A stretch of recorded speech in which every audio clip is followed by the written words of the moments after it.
그날의 승리자들에게 주시는 영광의 상급. 그날이죠. 그날에 누구에게? 승리자들에게 주시는. 승리자가 있으면 또 반대로 뭐가 있다? 낙오자가 있을 수도 있고 패배자가 있을 수도 있죠. 네. 승리자들에게 주시는 영광의 상급. 바울은 이걸 표대로 삼고 계속 달려갔어요. 하나님께서 우리에게 나타내신, 성경을 통해서 나타내신 그 놀라운 축복은 하나님의 사랑을 내가 입었구나. 십자가에서 드러내신 그 아들을 통해서 그 아들을 십자가에 내어주시고 사실 주기까지 하시면서 우리를 구원하신 그 사랑. 하나님은 우리를 이같이 사랑하셨다. 요한일서에서 사도께서 이같이 우리를 사랑하셨다. 하나님이 그 아들을 제 화목점을 삼으시고 이렇게 우리를 사랑하셨다. 그 사랑의 한 축이 우리를 계속 이끌어가지요. 그 사랑에 감동돼서 지금 이 자리에 와서 막 찬양하면 또 한편 그뿐만 아니라 하나님께서 우리를 또 한 축을 우리를 붙잡아 주신다. 그게 영광의 부활의 소망입니다. 그게 하나님은 우리를 두 축으로 쫙 이끌어 가십니다. 그래서 바울의 입을 통해서 증거할 때 그 사랑, 하나님의 사랑은 그 어떤 것도 우리를 끊을 수 없다 그랬죠. 로마서에서 나오죠. 사망이나 생명이나 장래일이나 지금 것이나 그 어떤 것도 우리를 그의 사랑에서 끊을 수 없다. 그렇죠. 또 한편 바울은 그 일생, 그의 여정, 복음을 전한 그 여정 계속해서 핍박 속에서 인생이 보통 인생들 감당할 수 없는 그 핍박과 환난 속에서 도대체 무엇이 바울을 그렇게 계속 달려가게 했는가? 바로 오늘 메시지입니다. 그게 바로 오늘 메시지. 한편으로 사랑, 또 한편은 다가오는 사랑은 이미 우리가 경험했고 계속 우리에게 부어집니다. 그러나 이 영광의 소망, 그것은 장차에 다가올 소망입니다. 오늘 말씀을 통해서 우리 함께 이 부분을 나누고자 합니다. 유인물.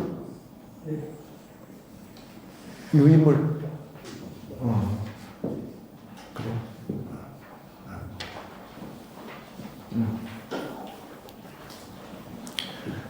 오늘 말씀이 빌립보서 3장 10절로부터 14절.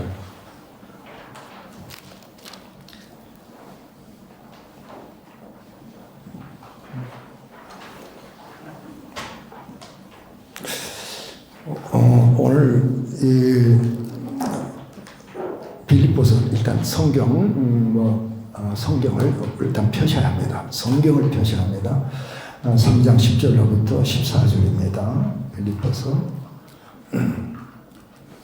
제가 봉독하겠습니다. 내가 그리스도와 그 부활의 권능과 그 고난에 참여함을 알고자 하여 그의 죽으심을 본받아 어떻게 해서든지 죽은 자 가운데서 부활에 이르려 하노니 내가 이미 얻었다 함도 아니요 온전히 이루었다 함도 아니라 오직 내가 그리스도 예수께 잡힌 바 된 그것을 잡으려고 달려가노라. 형제들아, 나는 아직 내가 잡은 줄로 여기지 아니하고 오직 한 일, 즉 뒤에 있는 것을 잊어버리고 앞에 있는 것을 잡으려고 우리 다 같이 표대를 향하여 그리스도 예수 안에서 하나님이 위에서 부르신 부름의 상을 위하여 달려가노라. 참 이 빌립보서는 우리가 이 3장 말씀은 굉장히 많은 것들을 우리에게 주시죠. 유명한 바울의 고백이 있잖아요. 나는 지금까지 붙들고 자랑하고 그러한 것들을 다 잃어버리고 아니 잃어버릴 뿐만 아니라 배설물로 여긴다. 쓰레기 똥오줌 정도로 여긴다. 그 앞에 고백이 나옵니다. 그 다음에 이제 이어서 이 말씀이 나오는 거예요. 그런데 오늘 이 말씀은 10절로부터 이 말씀은 몇 번 읽어보면은, 몇 번 읽어보면, 한 번 읽고 지나가 버리면 감이 안 와요. 그러나 몇 번 반복해서 읽으면 성령께서 뭘까 쫙 비춰줘요. 그래서 이 10절, 11절이 우리말로는 문맥상 굉장히 어려워. 지금도 저는 이 문맥 해석을 못해요. 40년 동안 이게 너무 어렵게 해석이 됐어요. 개혁 개정이 너무 어렵게 됐어요. 지금까지도 이 문맥을 문법적 못 풀어요. 왜냐하면 이걸 이제 사본을 어느 사본을 사용했느냐 거기에 따라 달라지는데, 이 사본을 번역했을 때 그 사본에 그걸 충실하고자 이제 이렇게 한 번역의 의도는 알겠는데, 그렇다고 바울이 지금 나타내고자 하는 그 뜻을, 정말 우리에게 주시고자 하는 하나님의 뜻을 받아서 그의 고백을 하는데, 지금 우리 개혁 개정에 나와 있는 그것과는 도저히 알 수가 없어요. 그래서 새 번역에 보면 지금 나옵니까? 새 번역에 보면 이렇게 나와 있어요. 내가 바라는 것은 그리스도를 얻고, 내가 바라는 것은 그리스도를 알고. 이때 이 안다는 것은 우리 지식적으로 아는 거 아니잖아요. 완전히 나는 그분을 인격적, 체험적으로. 부부가 서로 알아가는 것은 지식적으로 알아가는 거 아니잖아요. 같이 삶으로서 체험적으로 내 아내 같은 사람, 내 남편, 이게 그 안다는, 히브리어 야다라는 것은 그런 뜻입니다. 내가 그리스도 가면 갈수록 더 체험하고 싶어. 그분을 더 알고 싶어. 그러면 이제 그분의 부활의 능력을 또 깨닫고, 그분의 부활의 능력을 깨닫고, 그분이 죽으시고 부활하셨잖아요. 여기서 이 부활의 능력을 깨닫는다 할 때 단순히 우리 몸이 부활하는 그 정도 차원이 아닙니다. 뒤에 나와요. 그분이 부활의 능력을 깨닫고, 그래서 이건 반드시 그분이 죽으신 걸 전제로 한 거죠. 그분의 깨닫고. 그리고 난 다음에 그분의 고난에 동참하여 그분의 죽으심을 복받는 것입니다. 그리하여 나는 어떻게 해서든지 죽은 사람들 가운데서 살아나는 부활에 이루고 싶습니다. 그래요. 바울이 참 희한한 고백하잖아요. 여러분, 여기서 우리 아까 그리스도와 함께 죽고 그리스도와 함께 사는 찬양에 가서 나왔어요.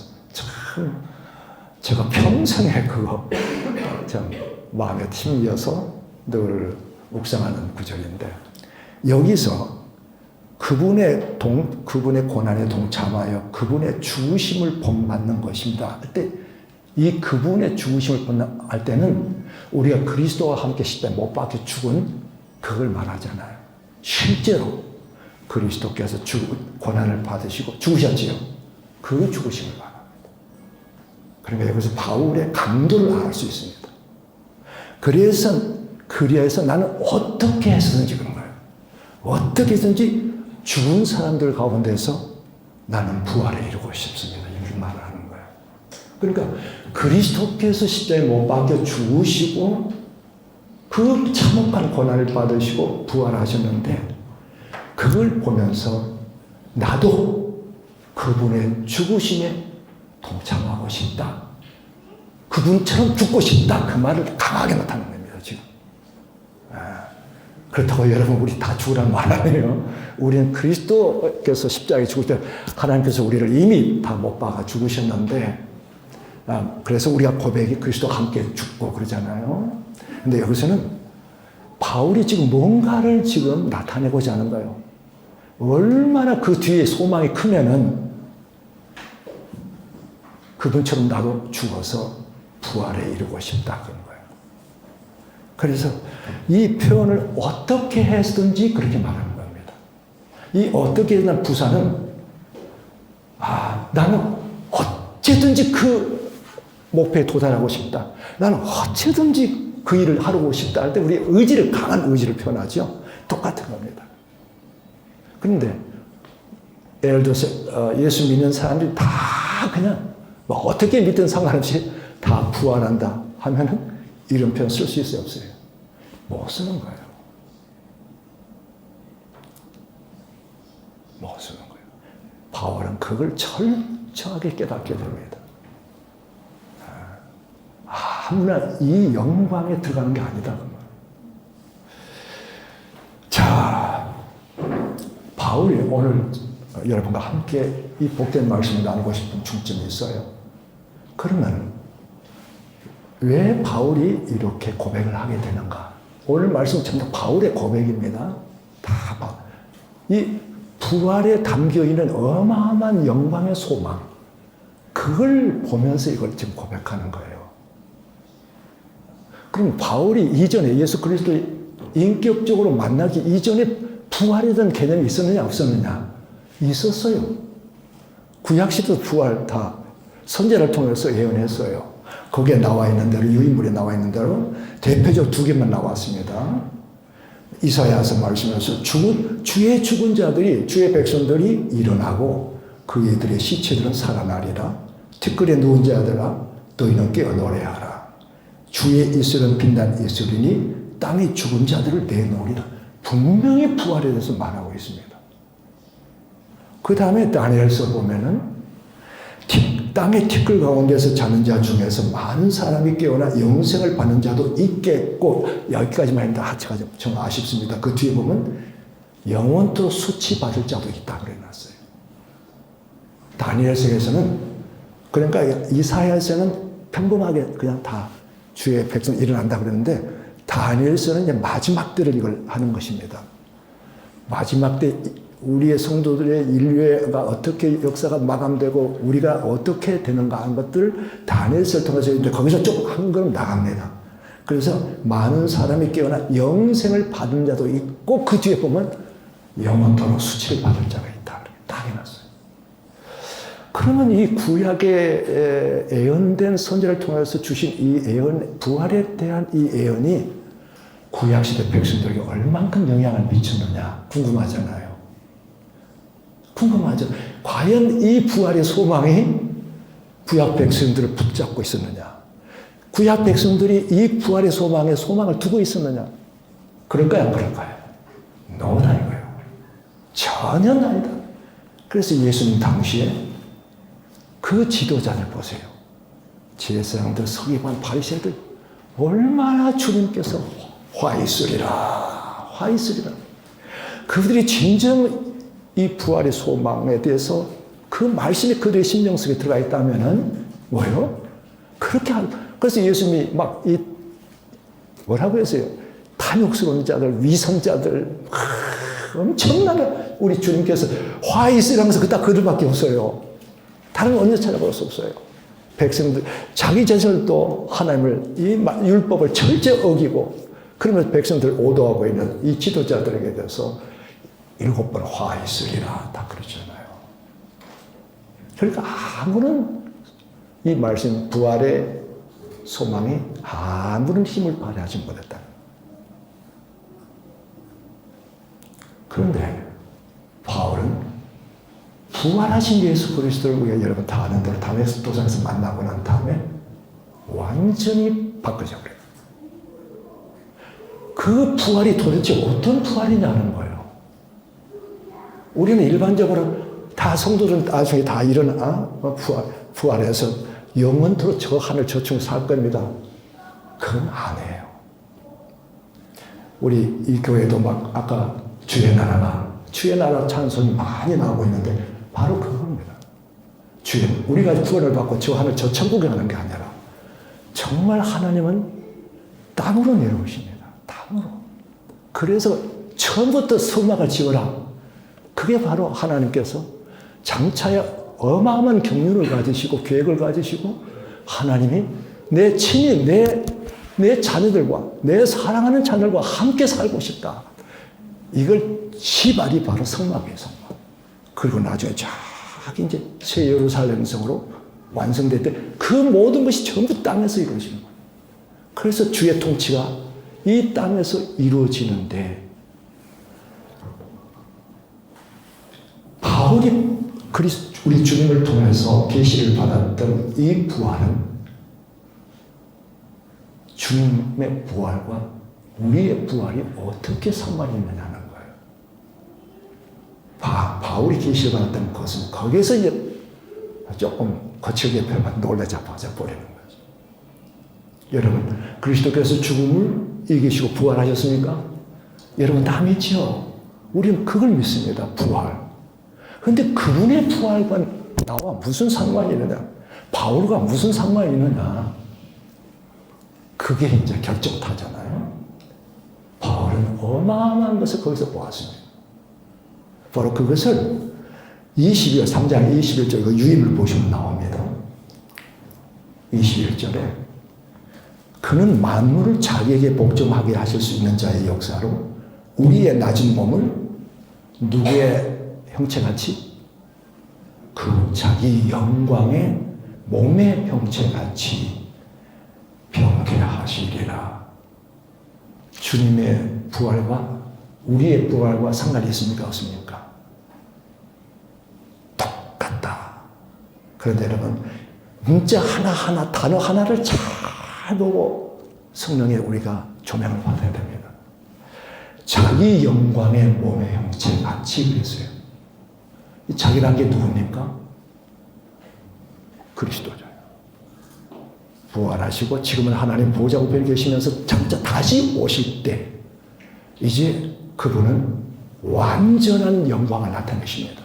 누구의 영광? 하나님의 영광을 나타내요. 그 주님이 직접 말씀하셨어요. 내가 주님께서 마태복음 누가복음에서 말씀하시잖아요. 내가 천사들과 아버지의 영광으로 온다고 그래요. 아버지의 영광, 하나님의 영광으로. 그럼 예수님께서 부활하실 때의 제자들에게는 여러분 그 찬란한 영광으로 제자들 만나 주셨어요? 좀 강도를 약화했어요. 왜냐하면 제자들이 볼 수가 없기 때문에 그 어마어마한 빛 가운데서 그 영광에 계시는 그 주님을 제자들이 볼 수가 없어요. 그 방 안에 다들 막 벌벌벌 떨고 있을 때 갑자기 주님이 벽을 뚫고 들어오시잖아요. 그런데 그 당시 만약에 주님이 빛 가운데 찬란하게 나타나지만 볼 수가 없습니다. 그러나 다시 오실 때는 그 부활의 완전한 영광, 아버지의 영광의 모습으로 오시게 됩니다.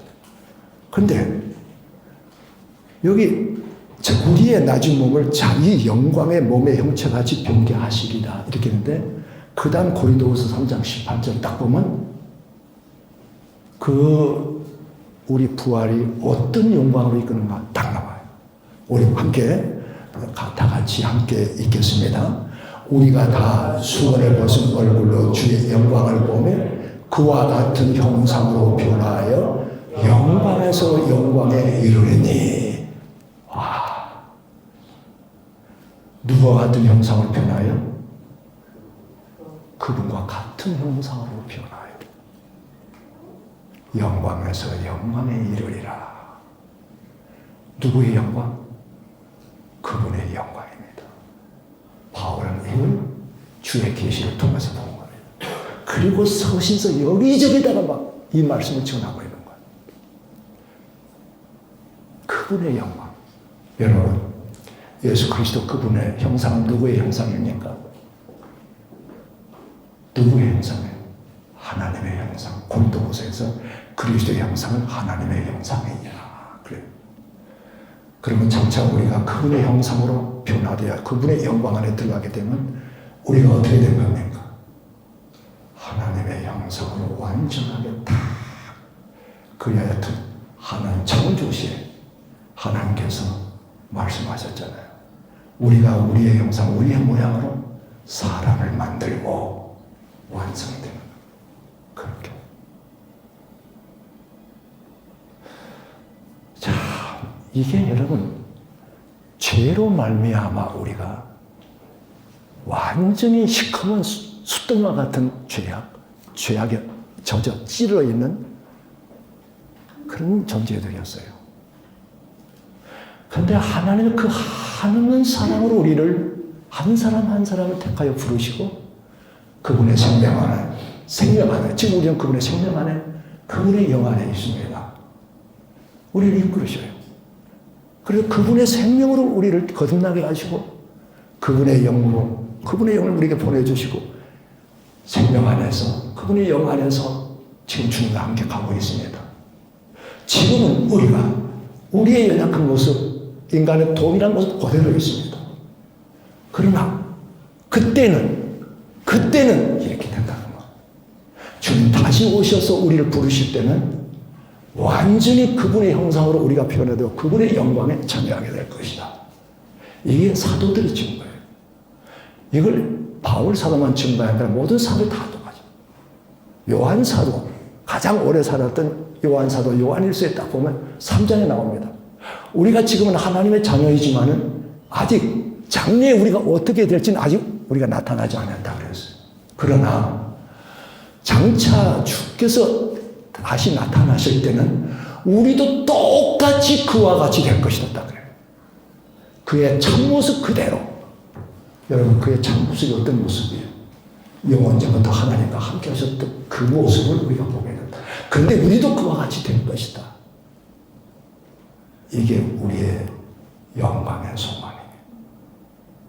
도저히 그 무엇과도 비교할 수 없고 바꿀 수 없는 이 영광의 소망. 바울은 이걸 표대로 삼고 그걸 바라봤다. 표대, 목표점을 쫙 보고 계속 달려간 거예요. 그래서 그리스도께서 죽어서 부활해서 이 어마어마한 영광에 이르셨는데 나도 그러고 싶다. 강렬하게 나타난 거예요. 그래서 이 복음의 진리가 우리 안에, 우리의 심령 속에 제대로 딱 오게 되면 여러분, 우리는 마지못해 예수를 섬기는 게 아니에요. 그죠? 마지못해 섬기는 게 아니라 억지로 하는 것도 아니고 그냥 이 소망이 우리 안에서 부글부글 막 끓어요. 바울이 지금 그 상태를 우리에게 나타내고 있는 거예요. 어찌하든지 나는 죽은 사람들 가운데서 살아나서 그 부활에 이루고 싶습니다. 그 부활에 이루고, 그분의 부활에 이루고 싶습니다. 이렇게 강력한 단어를 사용하신 겁니다. 여러분, 로마서에 가면은 엄청난 이 진리를 막 깨달으면서 바울은 로마서 6장에 가면 그리스도와 함께 죽은 자, 그리스도와 함께 산다 이 표현을 썼는데, 여러분 로마서 6장 한번 펴보면 우리가 다 나중에 시간이 없으니까 나중에 보세요. 우리가 그와 같이 예수 그리스도와 함께 죽은 모양으로, 그의 죽은 모양으로 연합되었으면 그래요. 그 다음에 뭐라고 나오냐면 그의 부활의 모양으로 연합되리라. 그렇게 나왔습니다. 그럼 여기서 말씀하신 사도 바울이 그 부활의 모양으로 연합되는 것은 단순히 여기서 몸이 부활은 그 정도의 차원이 아니에요. 그 정도 차원. 근데 아쉽게도 너무나도 많이 이 수준에서 머물렀다. 바울이 그 부활 안에서 보았던 그 어마어마한 영광, 그래서 그의 부활의 영광에 그 부활의 모양으로, 같은 모양으로 연합되는 것은 예수님 부활에서부터 계속해서 그 이후로 이루어진 주의 영광, 그걸 통틀어서 말하는 거예요. 왜냐? 우리도 또 그와 같이 그분에 연합된다. 딱 그렇게 됩니다. 그게 로마서 6장에서 증거하는 겁니다. 그래서 예수 믿는 게 좋은 것 같아요. 좋은 것 같은 게 아니라 미치도록. 저는 지난 주일에도 우리 본교회에서 저는 미치고 싶습니다. 그랬어요. 안 미칠 수가 없어요. 안 미칠 수 없습니다. 복음의 진리가 우리를, 속사람을 강타하면 머리가 아니라 우리의 속사람의 영을 강타하면 그 진리에 뒤집어집니다. 바울이 그렇게 되는 거예요. 그는 과거에는 뭐 가문을 자랑하고 뭐 히브리인 중에 히브리 8일 만에 할례를 받고 뭐 가말리엘 문화생에서 최고의 강대 학문자로서 또 뭐 얼마나 율법에 열심히 이런 것들이 자기를 의롭다고 의롭게 할 것이다 생각, 그것 붙잡고 그거 아마 과시했을 거예요. 근데 예수님을 만나고 난 다음에 이 모든 하나님의 계시를 받고 난 다음에 똥오줌처럼 여겨버리고 나는 완전히 조금 과하게 변, 나는 그리스도를 미쳤단 말 실제로 바울이 썼어요. 나는 그분께 미쳤노라 그랬어요. 그렇게 됩니다. 그렇게 돼요. 여러분 여기 계신 분들은 아마 미쳐가고 있는 것 같아요. 보니까 그래요. 찬양부터 벌써 틀려요, 다. 찬양 보면 딱 알아요. 근데 여러분들 그거 미쳐가고 있는 것 같아요. 그냥 미칠 바야 적당히 다 미치면 안 됩니다. 확 미쳐버려야 됩니다. 그건 세상은 그런 사람들 어리석고 바보. 이 미친 사람들 예수 때문에 많은 손해를 볼 때 있고 엄청난 이익을 두고 내가 예수를 따를 것이냐 그 이익을 따라갈 것이냐 이익을 내려놔 버립니다. 나는 그런 거 다 내려놓고 난 주를 따르겠다. 왜? 이걸 봤기 때문에 그런 거예요. 오늘날 교회가 많이 손가락질을 받는 이유가 이걸 못 봐서 그래요. 많은 최종들이 목사님들이 이 영광의 비전을 보게 되면 비리를 저질러 해도 못 저질러요. 교회 은퇴할 때 수십억을 줘도 나 이거 싫다 이렇게 돼버립니다. 왜? 그거 붙잡다 다 놓쳐버리는 거예요. 그래서 승리자라는 거예요. 그래서 승리자. 자, 계속합니다. 여러분, 고린도후서 3장 18절 우리 다시 한번 보겠습니다. 시작. 우리가 다 수고를 벗은 얼굴로 주의 영광을 보며 그와 같은 형상으로 변화하여 영광에서 영광에 이르르니 곧 주의 영으로 말미암으리라. 디모데후서에서는 예수님이 부활해서 그분이 보좌에서 이제 왕으로 통치하고 계시잖아요. 우리도 똑같이 그 왕권에 참여한다. 거기까지 또 말씀하고 계세요. 자, 보겠습니다. 미쁘다 이 말이여 우리가 주와 함께 죽었으면 또한 함께 살 것이요 참으면 또한 함께 왕노릇 할 것이라. 그리스도께서는 부활하신 하나님 보좌 앞에서 만왕 왕으로서 배후에서 통치하지만 주님 다시 오실 때는 상황이 됩니다. 주님 다시 올 때는 진짜 만왕왕 만주의 주로서 지상을 완전히 그분의 공의와 평화로 다스리게 됩니다. 그걸 우리가 볼 때 이 뜻이 무슨 말인가를 알게 돼요. 우리는 그리스도와 함께 왕노를 하리라. 그런데 여기서 참으면 그랬지요. 참으면 언제까지 참으면입니까? 주 오실 때까지입니다. 그 도중에 타락할 자도 있을 것이고 고대한 핍박을 받으니까 나 더 이상 예수 못 믿겠다. 그런 사람도 있을 것이고 세상 기웃기웃 하다가 거기에 못 가는 사람도 있을 거란 말이에요. 그러나 그리스도를 따르는 데 있어서 계속. 근데 여러분 어떤 환난과 어려움이 와도 인생의 시린 고난이 와도 이 소망을 보면서 내가 주님을 따르기를 원합니다. 정말 주님 저에게 힘을 주시고 저를 붙들어 주옵소서 하면 놀랍게 하나님이 역사하십니다. 왜? 이 모든 영광은 첫째는 누구의 영광 때문에 그래요? 하나님의 영광 때문에 그렇습니다. 그분의 영광 때문에 그래요. 그래서 우리를 계속 그분의 영광 안으로 끌어들이는 거예요. 우리가 만약에 그렇지 못한다면 하나님의 영광은 아무것도 아닌데 말이에요. 여러분 천사장들을 통해서 하나님의 영광 받기를 원한다? 아니에요. 하나님의 자녀들입니다. 그래서 그분의 영광을 위해서 우리를 부르셨고 생명 주시고 그리고 이끌어 가시는데 그 도달점이 바로 지금 여기다. 그래서 우리를 장차 주 오실 때 그와 함께 다스리게 될 것이다. 이 하늘나라의 비전 속에 계시하고 있는 거예요. 자, 그 밑에 멘트를 좀 보겠습니다. 그리스도의 부활에 참여하는 것은 단순한 몸의 부활을 차원을 넘어서 단순한 뭘 넘어서요? 몸의 부활의 차원을 넘어서 메시아 왕국, 그리스도께서 다시 오셔서 세상을 다스릴 때 이걸 메시아 왕국이라고 그래요. 세상이 마태복음에서 세상이 새롭게 되어 인자하게 자기 보좌에서 다스릴 때 그게 바로 메시아 왕국. 메시아 왕국을 인정하려면 이 말씀들이 다 거짓이 됩니다. 다 거짓이 됩니다. 하나님은 1.1회의 말씀도 거짓말 하지 않습니다. 그래서 그리스도의 부활에 참여하는 건 단순한 몸의 부활의 차원을 넘어서 메시아 왕국에서 그리스도와 함께 왕권에 참여하는 영광에 이른다. 이렇게 말씀하고 있는 그래서 이걸 한마디로 하면 부활이 우리에게 장차 주 오실 때 우리가 부활할 텐데 그 부활이 다가오는 영광이라고 하는 거예요. 전체 통틀어서 아까 영광에서 영광으로 이르라 그러지요. 이걸 한마디로 부활이 우리에게 가져오는 영광 이렇게 말하는 거예요. 이걸 표대라고 하는 거예요. 이걸 상급이라고 하는 거예요. 표대는 지금 계속해서 바라보면서 가는 거고 상급은 그 표대가 나에게 드디어 이제 주어질 때 그걸 상급이라고. 그 바울이 마지막 고백을 하게 됩니다. 나의 달려갈 길을 마치고 이제 나를 위해서 의의 면류관이 예비되었으니 그때 바로 지금은 계속 붙잡으려고 달려간다. 지금은 표대를 보면서 계속 달려간다. 그러면서 지금 내가 이미 이룬 것도 아니다.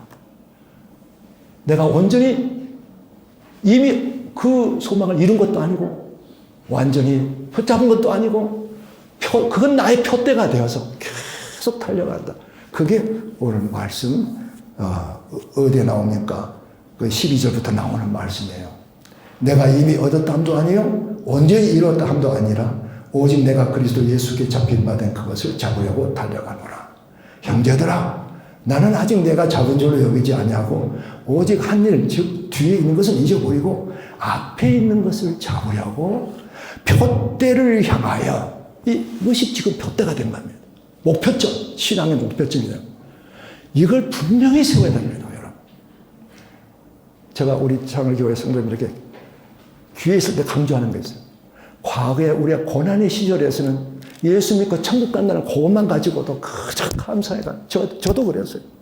그저 눈물겹도록 함께 은혜에 감사했어요. 그러나 이제는 달라집니다. 나라마다 3만 불 이상 가게 되면 우리의 눈길이 어디를 향해요?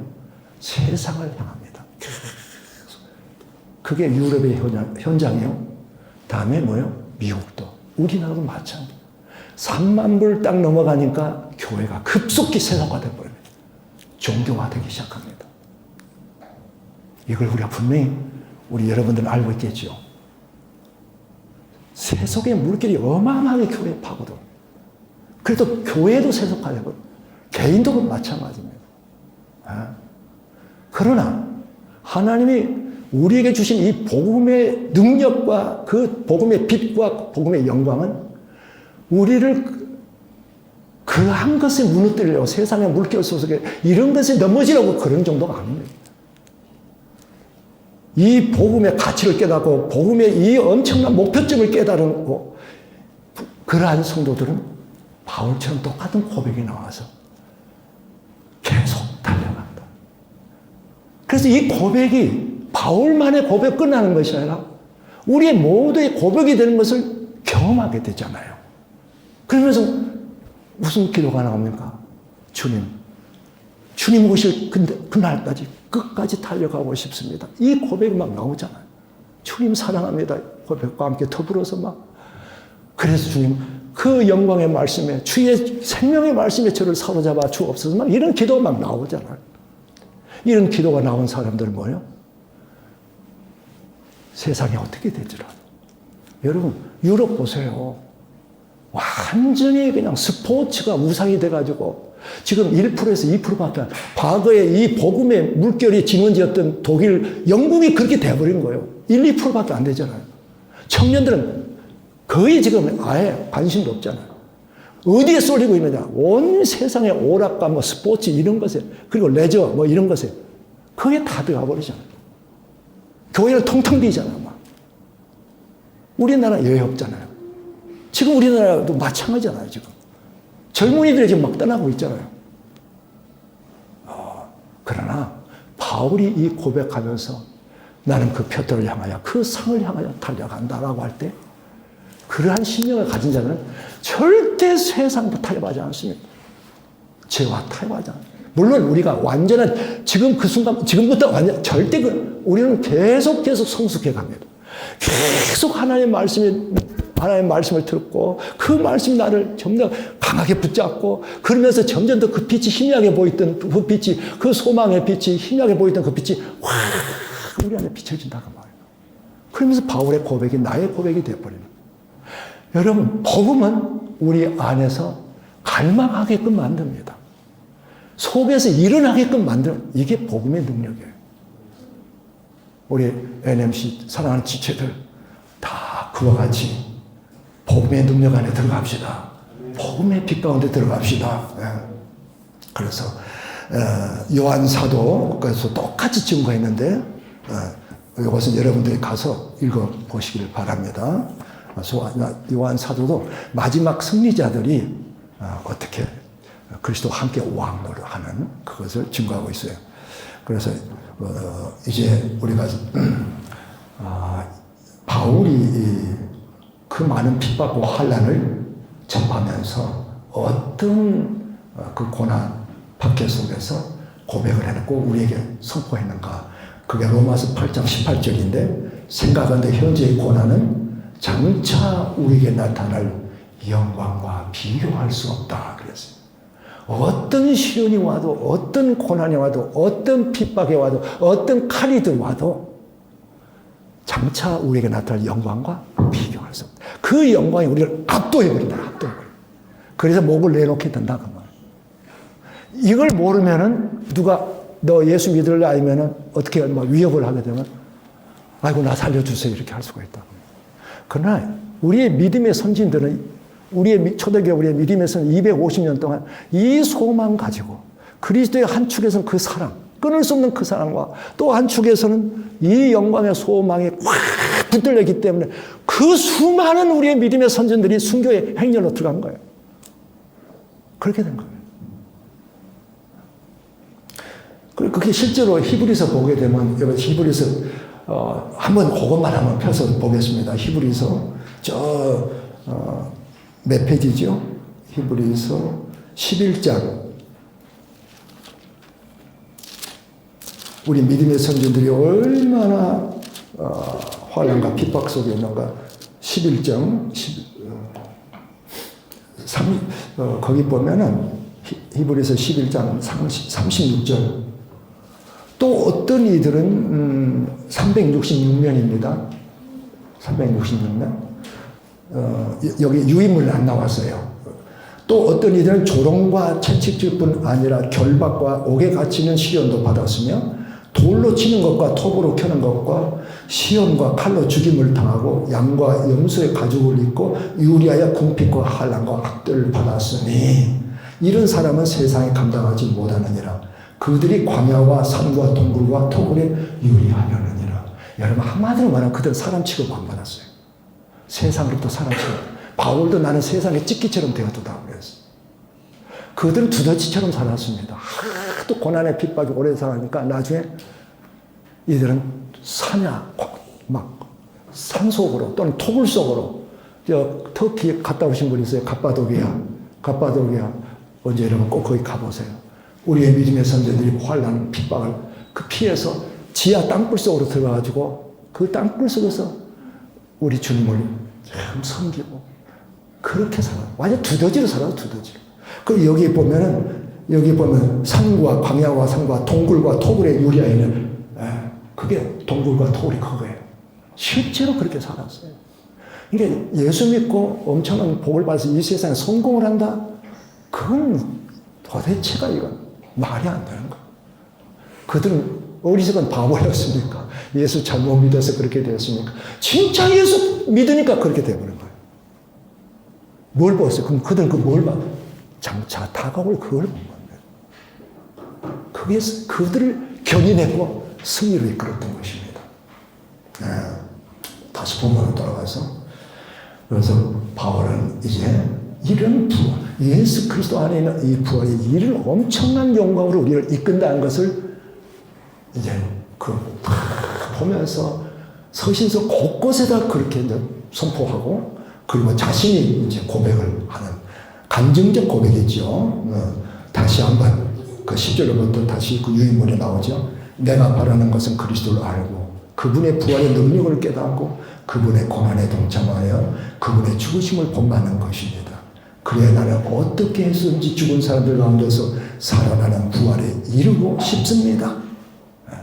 어떻게 해서든지 부활에 이르고 싶습니다. 그걸 붙잡으려고 달려가고 있습니다. 그러나 지금은 아직 다 이룬 게 아닙니다. 지금은 아직 완전히 붙잡은 거 아닙니다. 뭘요? 그걸 표대로 두고 계속 달려가고 있습니다. 그러나 그날에는 그것이 나의 상급이 될 것입니다. 딱 이렇게 고백하고 있는 거예요. 여러분, 바울이 고백했던 이 고백이 우리 모두의 고백이 되기를 축원합니다. 그래서 이제 마지막에 보면은 나의 달려갈 길을 마치고 이제 이후는 주께서 내게 주신 의의 면류관, 승리의 면류관, 영광의 면류관이 예비되어 있다.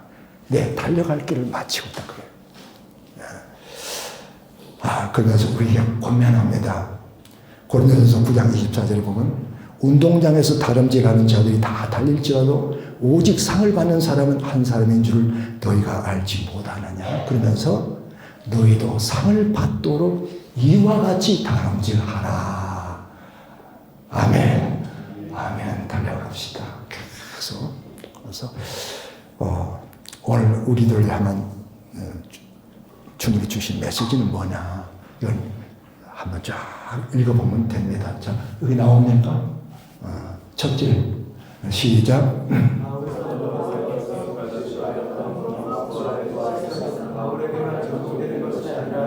자기를 부인하고 자기 십자가를 지고 주님을 따르고자 하는 자들의 심령 속에 영광의 소망으로 시작됩니다. 가는 그 길은 자기를 부인하고 자기 십자가를 지고 이것이 이제 주님과 동행하는 길이고 마지막에는 이렇게 된다 이거죠. 둘째 시작. 부활의 권능이라 단순히 몸이 자신사라 저와 하늘 천국에 가는 종교적 개념이 아니라 장차 주님 재림시 그리스도의 영광스러운 형상으로 변화하여 그분의 모든 영광에 연합되어 계시자와 복에서 주님과 함께 다스리는 것을 말합니다. 네, 세 번째 시작.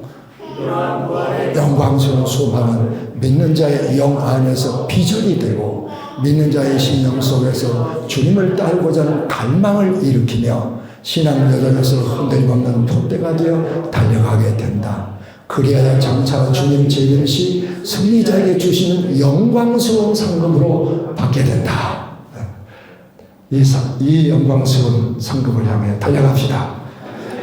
주여 우리 기도문 시작. 죄인으로 살아왔던 저를 부르시고 이처럼 영화로운 부활의 소망으로 인도하시는 주님 감사합니다. 오늘 주신 말씀이 제 심장 속에 새기기를 소망합니다. 영광의 부활 그날에 주님 앞에 서기를 간절히 소망합니다. 끝까지 저를 사로잡아 주시고 힘을 더하여 주시고 승리자의 길을 가게 하소서. 표대를 향하여 계속 달려가는 제 인생이 되게 하소서. 아멘. 기도하겠습니다. 하나님 감사합니다.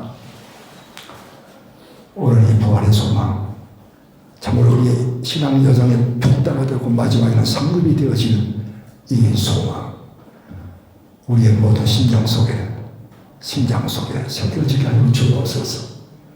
끝까지 그 표대를 바라보며 달려가며 하나님 나라를 위하여 교회를 위하여 나의 부활을 위하여 계속해서 내 자신을 철저히 부인하며 정말 십자가를 지고 주를 따라갈 때 이 놀라운 영광이 우리에게 이루어질 줄로 믿습니다.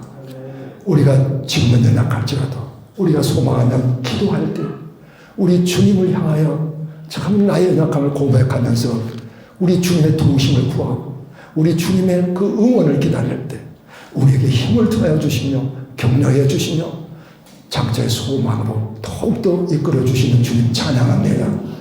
우리 사랑하는 형제 자매들 이 영광의 비전 속에 모두가 함께 달려가는 그래서 승리하는 교회가 되어 이 마지막 때에 하나님의 영광을 위하여 쓰임받고 우리 주님 영광을 돌리게 하여 주옵소서. 참으로 귀한 목사님 최기현 목사님과 우리 형제 자매들 늘 말씀 가운데 늘 함께 참으로 사로잡아 주시고 인도해 주옵소서. 예수 그리스도 이름으로 기도하였습니다. 아멘. 감사합니다.